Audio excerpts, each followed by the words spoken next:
어떻게 7년이 쏜살같이 지나갔습니다. 제가 여기 전도사로 부임하고 여러 일을 겨치고 7년 후에 이제 목사가 돼서 이제 앞자리 수가 바뀌었어요. 30대 때 왔는데 40대 때 이제 돌아가게 되었습니다.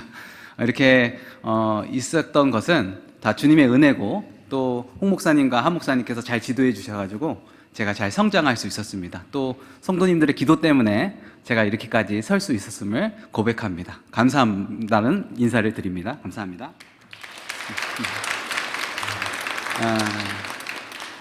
실감이 나진 않는데 어쨌든 마지막 설교 하도록 하겠습니다. 창세기 21장 19절 말씀으로 눈을 뜨게 하시는 하나님이라는 제목으로 그 하나님의 은혜를 같이 나누길 원합니다. 우리 인생에서 우리가 위급할 때, 또 염려가 있을 때, 또 상황이 어려울 때 붙잡는 말씀들이 있습니다. 여러분들도 있으시죠? 목사님들이 뭐 병원 신방이나 아니면 어려운 사람들을 찾아갔을 때 이 말씀으로 설교하는 걸 제가 많이 들었었거든요. 그 말씀이 두 개를 뽑으라고 한다면, 하나는 하나님은 너를 지키시는 자라는 성경 구절입니다. 시편 121편 5절에서 6절 말씀에 이 문구가 나옵니다. 우리가 이것을 또 복음성가로도 많이 부르고 고백을 하죠. 은혜를 많이 받습니다. 또 하나의 말씀은, 이것도 우리가 너무 사모하는 말씀인데, 로마서 8장 28절 말씀 혹시 아시나요? 합력해서 선을 이룬다라는 말씀입니다. 이것도 참 우리가 좋아하는 말씀이죠. 그런데 이 두 개의 말씀은, 즉 하나님은 너를 지키시는 자, 모든 것이 합력해서 선을 이룬다, 이 두 개의 말씀은 사용하는 시기가 다 다릅니다.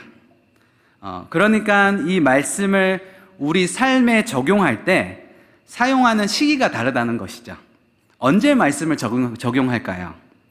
먼저 하나님이 너를 지키시는 자는, 이 말씀은 우리 삶이 위급할 때, 위급함을 앞두었을 때, 큰일을 앞두었을 때 하나님은 너를 지키시는 자다라고 우리가 위로를 받습니다.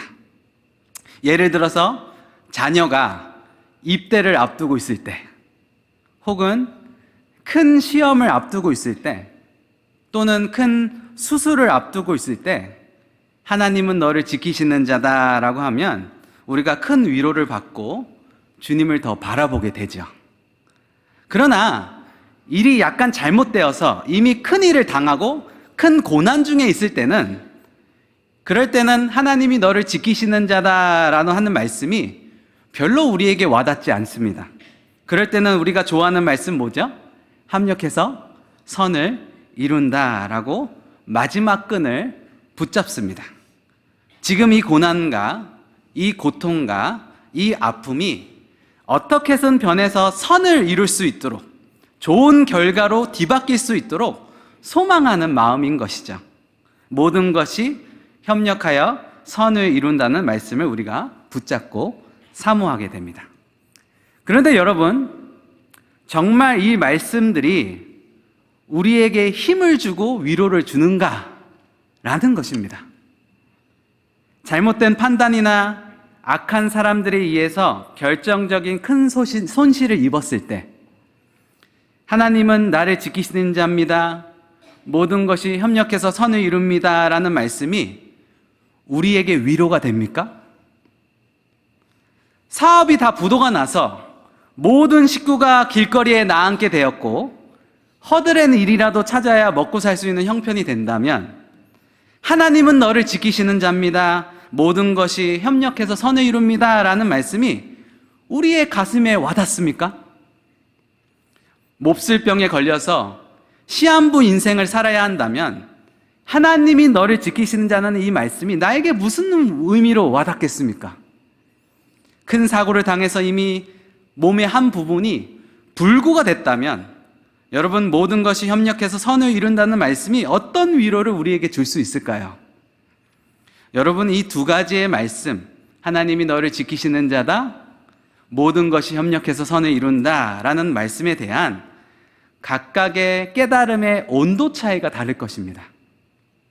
지금 생명예비 성도님들이 지금 한자리에서 예배를 드리고 계시는데, 이 중에는 2023년 한 해 동안 참 좋은 일만 많아서 하나님께 복을 받았다.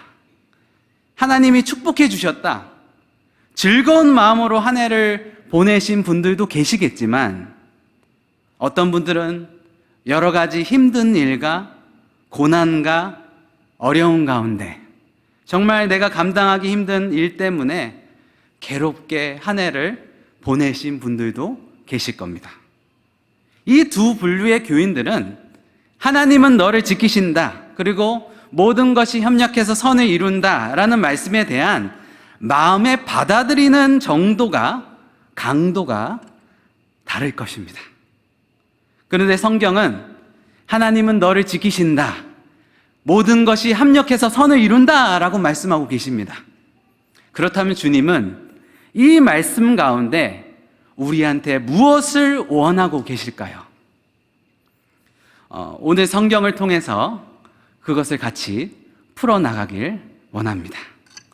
오늘 성경에 나오는 인물 한 사람을 소개해드리길 원하는데, 이 여인의 이름은 하갈이라는 여자입니다. 이 여인은 히브리 사람이 아닙니다. 애굽 여인이죠. 이방인으로 아브라함의 부인인 사라의 몸종이었습니다. 하녀의 신분으로 삶을 살았던 여자입니다. 그런데 후에는 자기 주인 사라의 남편인 아브라함의 관계 속에서 누가 태어나죠? 이스마엘이라는 아들을 낳게 됩니다. 그런데 이 여인의 인생을 보았을 때 이 여인은 행복하지 못했던 여자입니다. 평생을 도망 다니면서 살았던 여자입니다. 이분이 보시면, 성경을 보시면 3번의 큰 도망이 나오는데, 첫 번째 도망은 애굽에서 사라의 하녀로 온 것을 볼 수 있습니다. 사실은 이것은 도망이기보다는 이주입니다. 이주 여성이었습니다. 지금도 사실 다른 나라로 가는 것은 쉽지 않지만 예전에는 더 쉽지가 않았습니다. 그런 자기 고향을 버리고 이주하며 살았던 여자가 이 하갈이라는 여자입니다. 이게 첫 번째 도망입니다. 두 번째 도망은 아브라함의 아들 이스마엘을 임신하게 됩니다. 그랬을 때 누가 구박을 하죠? 사라가 구박을 합니다. 자기도 아기를 못 가지니까 여러 가지 인간적인 마음으로 하갈을 구박을 하죠. 그래서 이 하갈이 어떻게 합니까? 도망가죠. 그것이 이제 창세기 16장의 내용입니다. 세 번째 도망은 이삭을 이제 사라가 낳습니다. 이제 아브라함의 본부인 사라가 이제 이삭을 낳는데, 몸종이었던 하갈과 이스마엘을 내보내죠. 이것이 세 번째 도망입니다. 그래서 이 하갈이라는 여인은 그냥 평생을 이주하면서 쫓겨다니면서 도망다니면서 살았던 여자입니다. 그래서 하갈의 이름의 뜻은 도망자입니다. 오늘 본문은 이 여인의 세 번째 도망입니다. 하갈이 낳은 아들 이스마엘이 14살이 되던 해, 이삭이 젖을 때입니다. 그래가지고 아브라함이 그것을 너무 기쁘게 여기셔서 그 잔치를 베풀죠. 근데 이제 그 14살이면 사춘기잖아요. 그런 아버지가 자기보다 더 잘해주는 그런 모습이 셈이 났던지, 이스마엘이 어린 이삭을 희롱을 했다고 성경을 나오고 있습니다. 막 때렸겠죠. 막 때리고 막 괴롭히고 그랬겠죠. 근데 그 장면을 누가 보죠? 사라가 알게 됩니다. 그래서 사라와 하갈의 갈등이 재발됩니다. 그래서 사라가 아브라함한테 말해서 하갈과 이스마엘을 이제 내보내게 되죠. 결국 조금의 먹을 것과 가죽 부대에 물을 담아서 먼 강야로 쫓겨납니다. 그렇게 쫓겨나면서 브엘세바 강야에 이르렀을 때의 모습이 오늘 본문입니다. 브엘세바 강야에 이르렀을 때 사막의 가죽 부대에 담긴 물이 다 떨어지게 되었고, 목이 말라서 아들이 죽어가는 모습입니다. 아주 기가 막히고 어려움에 봉착한 모습인 것이죠. 여러분, 자녀가 죽어가는 모습을 차마 볼 수 없어서 멀찌감치 뒤에서 숨어서 그 모습을 보고 있는 어미의 마음을 여러분 생각해 보시기 바랍니다. 얼마나 찢어지겠습니까? 그때 탄식하면서 막 하갈이 울죠. 그때 하나님께서 하갈에게 나타나셔서 하갈의 눈을 뜨게 하셔서 그 주변에 우물을 발견하게 하셨다는 내용이 오늘 창세기 21장 19절의 말씀입니다. 하갈은 물이 없어서 죽어갔지만 이미 샘물은 하갈 곁에 있었음을 우리가 볼 수 있습니다. 하갈은 샘물 곁에 있었지만 그것을 보지 못했던 사람입니다. 그때 하나님께서 하갈의 눈을 밝히 뜨게 하셔서 샘물을 보게 하셨고 생명을 얻게 하셨습니다. 하갈에게는 아주 독특한 경험의 하나님입니다. 그래서 하갈은 예전에 이렇게 고백을 합니다. 창세기 16장 13절 말씀에 하갈이 자기에게 이르신 여호와의 이름을 나를 살피시는 하나님이라 하였으니 라고 고백합니다. 하갈이 그렇게 죽어갈 때 하나님이 오셔서 도와주셨습니다.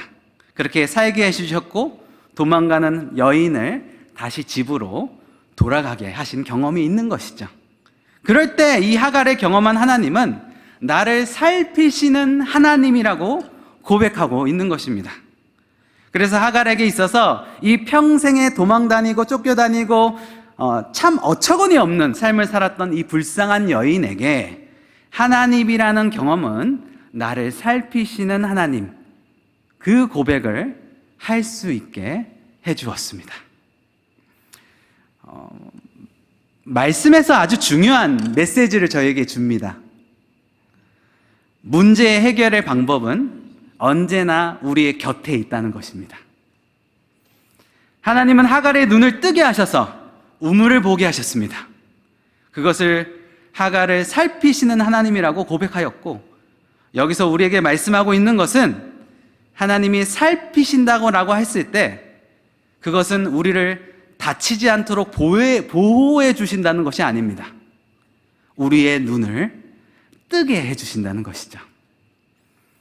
우리는 그저 하나님 살펴주십시오, 나를 지켜주십시오, 나를 보호해 주십시오 라는 개념으로 생각하지만 하나님은 우리의 눈을 뜨게 해주시는 하나님이시라고 말씀하고 있습니다. 우리가 눈을 뜨게 되면 어떻게 될까요? 그것은 우리 안에 혹은 우리 주변에 해결책이 있음을, 내가 문제를 풀 수 있는 능력이 있음을 깨닫게 해주신다는 것입니다. 우리가 그것을 보지 못하고 늘 연약하고 낙심하고 쓰러지고 괴로워하고 있지만, 슬퍼하지만 성령님께서는, 주님께서는 우리에게 오셔서 우리의 눈을 뜨게 하시면 내 주변에, 그리고 그 상황 속에서 문제를 풀어갈 수 있음을 우리에게 보여주시고 주신다는 것을 오늘 말씀 속에서 말씀하고 있다는 것입니다. 그러면 우리의 눈을 뜨게 하시는 주님의 궁극적인 목적은 무엇일까요? 왜 우리의 눈을 뜨게 하실까요?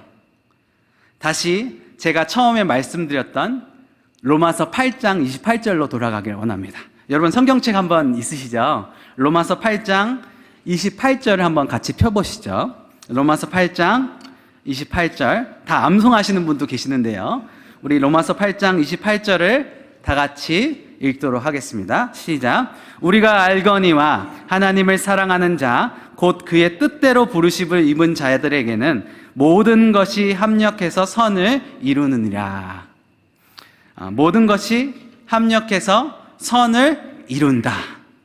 그러니까 슬픔과 아픔과 고난과 여러 가지 상황들이 이제 다 바뀌어서 선이 된다, 그런 뜻으로 우리가 이해를 합니다. 그러나 이 말씀은 그런 뜻이 아닙니다. 하나님께서 우리에게 눈을 뜨게 하시는 이유가 있는데, 이 로마서 8장 28절을 이해하기 위해서는 사실은 이 말씀보다 그 다음 절인 29절이 훨씬 더 중요합니다. 우리 29절을 한번 보시죠. 29절을 다 같이 또 읽도록 하겠습니다. 시작. 하나님이 미리 아신 자들을 또한 그의 아들의 형상을 본받게 하기 위하여 미리 정하셨으니 이는 그로 많은 형제 중에서 맏아들이 되게 하려 하심이니라. 이게 무슨 말입니까? 하나님이 모든 것이 협력해서 선을 이루는 함은 다 이유가 있는데 그 이유는 그 아들의 형상, 즉 그리스도의 형상을 본받게 하려 함이라 라고 말씀하고 있는 것이죠.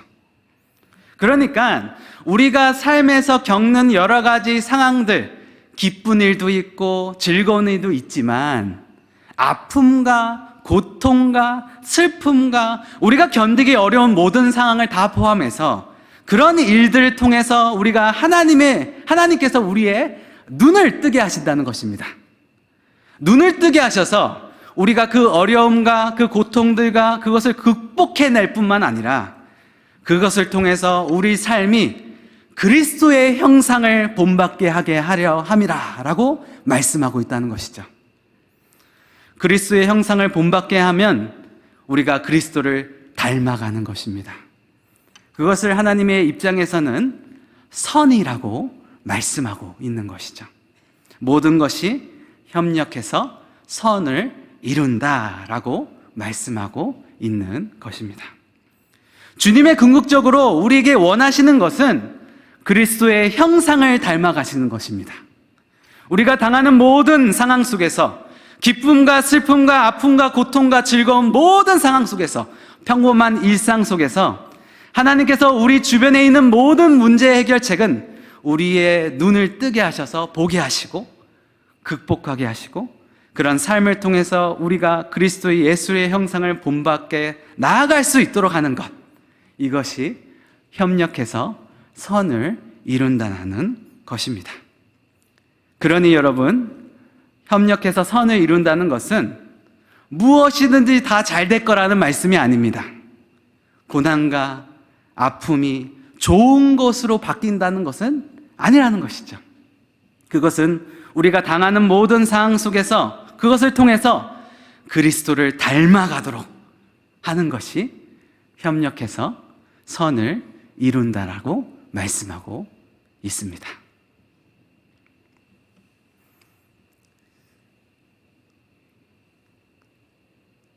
선교 역사를 보면 여러 가지 선교의 이야기들이 많이 나옵니다. 저희 마을이 선교사 은퇴 마을이잖아요. 그래서 우리 선교사님들이 많이 오셔서 우리 선교사님들이 간증들이 있으시잖아요. 그런 것 같이 기록된 선교 역사들이 많습니다. 오늘 여러분들에게 선교 역사 한 편을 좀 소개해드리면서 오늘 말씀을 마무리할까 합니다. 그런데 이 이야기는요, 너무 기대하지 마시기 바랍니다. 아주 임팩트가 있는 것도 아니고요. 그렇다고 반전이 있는 것도 아니고 특별한 감동이 있는 이야기도 아닙니다. 그냥 평범한 선교 이야기예요. 그냥 어디서나 듣던 이야기입니다. 제가 얼마 전에 설교를 준비하면서 전능자의 그늘이라고 그거 아주 오랜만에 다시 그 책을 한번 읽어봤는데요. 그 내용 다 아시죠? 1962년도에 5명의 미국 선교사들이 아주 난폭하기로 유명한 남미의 아우카 인디언에게 복음을 전하러 가게 됩니다. 비행기를 타고 이렇게 갑니다. 그 5명의 선교사의 이름을 혹시 아시나요? 짐 엘리엇, 네이트 세인트, 에드 맥컬리, 로즈 유데리안, 피터 플레이밍. 이 5명의 선교사들이 비행기를 타고 출발해서 그 원주민들이 사는 그 지역으로 내려서 접촉을 하는데 텐트를 치고 이제 몇 차례 우호적인 만남을 갖습니다. 근데 더 우호적인 관계로 발전하기 위해서 그 과정 중에 약간의 오해가 생기게 됩니다. 언어가 잘 안 통하니까 그런 오해가 생겼겠죠. 그래서 이제 원주민들에 의해서 이 5명의 선교사들이 무참하게 죽임을 당합니다. 창에 찔리고 어쨌든 칼에 베이고 다 죽어요. 선교 역사를 완수도 못하고 그 선교 현장에서 가자마자 죽임을 당하게 된 것이죠. 이런 상황 속에서 우리가 생각해 볼 수 있습니다. 하나님이 지키셨습니까? 또 협력해서 선을 이루어졌습니까? 참 해석하기가 어렵습니다. 그 가족들의 슬픔과 상심이 얼마나 컸겠습니까? 그런데 그 가족들의 오랜 슬픔을 뒤로하고 다짐을 해요. 그것은 아우카족을 위해서 기도하며 살겠다고 결심을 하게 된 것이죠. 그렇게 가족들의 마음을 먹고 용서와 사랑의 마음을 가지고 기도하기 시작합니다. 그러던 중에 짐 엘리엇의 부인 엘리자벳 엘리엇 부인과 네이트 세인트 선교사의 누이인 라엘 세인트, 죽은 선교사들의 가족들이 아우카 인디안을 위해서 선교회에 가담하기 시작합니다. 그래서 그 선교회 이름이 아우카 선교회예요. 그래서 구체적으로 그 선교회를 놓고 이제 계속 기도를 하는 거죠. 그렇게 쭉 기도를 하는데 어느 날 이상한 소식이 들려지게 됩니다. 그것은 뭐냐면 아우카 종족 중에 도망쳐 나온 소녀가 한 명 있다고 합니다. 왜 난폭하기로 유명한 종족은 소녀를 막 불로 태우고 제물로 바치고 뭐 그런 일이 있었을 것 같아요. 그래서 막 죽기 싫어가지고 이제 그 소녀가 도망쳐 나왔다고 하는데, 그렇게 도망쳐 나온 소녀의 이름은 다유마라는 소녀였습니다. 그래서 이제 아우카 선교회에서 그 죽은 선교사들의 가족들이 그 소식을 듣고 그 소녀에게 찾아갔죠. 그래서 그 소녀를 돌봐주기 시작합니다. 근데요, 그냥 돌봐주는 거에서 끝나지 않고 이 선교사님들이, 죽은 선교사들의 가족들이 그 아우카 민족의 언어를 배우기 시작해요.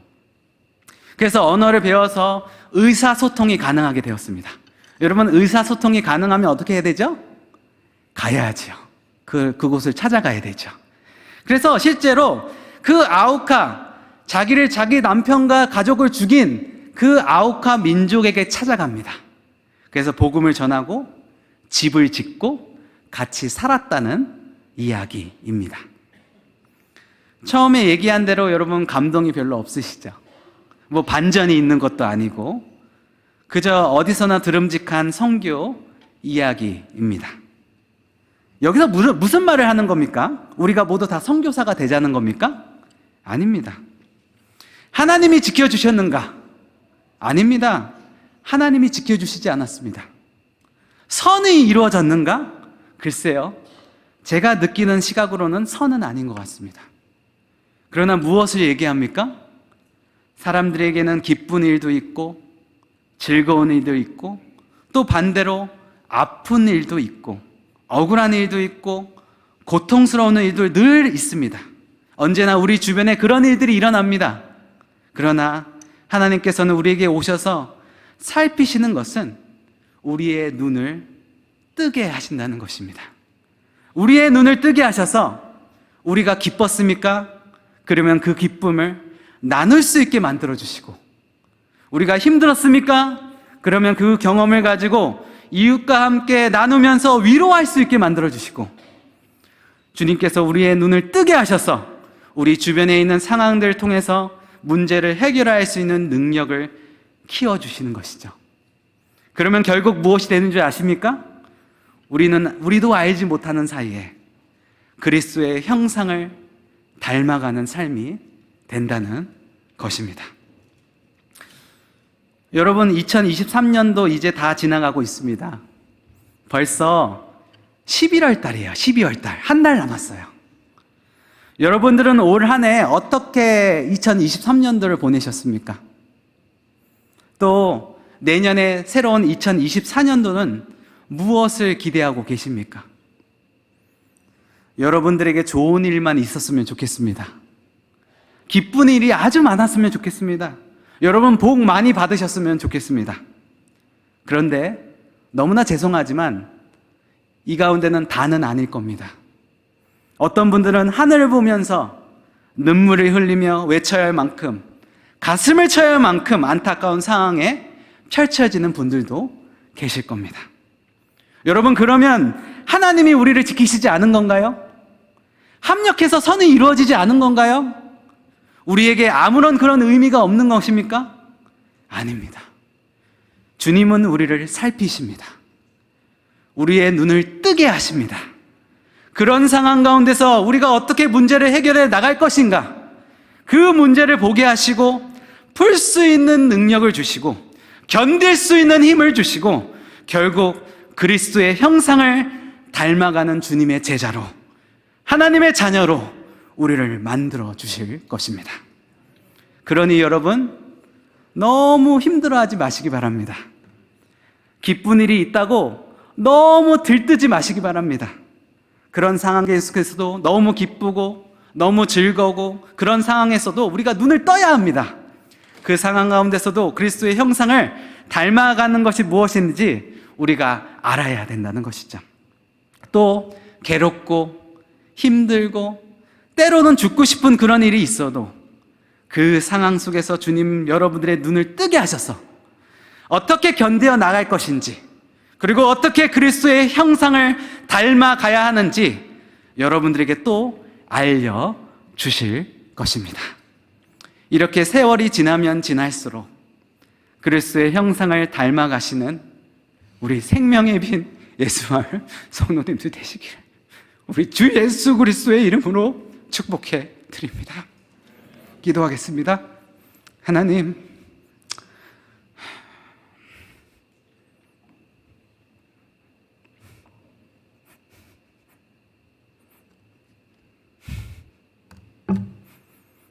우리가 그리스도의 형상을 닮아가기 원합니다.